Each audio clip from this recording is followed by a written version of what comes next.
तर मित्रांनो, आपण जे आधी कंद लावले ते अजून रुजले नाहीत किंवा आले नाहीत. हे त्याच्याबरोबर बिया आपण रोपं तयार केलेली, तर ती आलीत पण कंद आले नाहीत. आता कंद शक्यतो ते कुजले असणार आहेत किंवा खराब झाले असणार आहेत, तर ते आपण आधी चेक करणार रँडमली.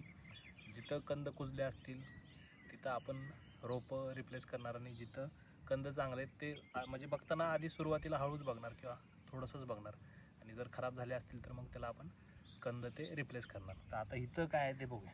तर हे जशी जशी काळी माती आहे त्याच्यावरनं आपण कुठं काय लावलं आहे ते आपल्या लक्षात येणार. तर हे बघा कंद आता हे पांढरा शुभ्र झाला आहे आणि पार कुजला आहे, म्हणजे असा लगेच तो तुटतो आहे, म्हणजे हे खराब झालं आहे. तर ह्याचा काही उपयोग नाही. आता ह्याच्या जागी आपल्याला हे रोप लावलं पाहिजे. हे आता रोप घेऊया आपण. ही रोपं आपण बियांपासून तयार केलेली, ही आधी भिजवलीत म्हणजे माती सुटायला पाहिजे, आणि ही अशी 2 रोपांमध्ये धरून असं धरायला पाहिजे. याचं कंद तुम्ही फॉर्मेशन बघू शकताय. आता या मातीत ते लावलं पाहिजे. या जवळ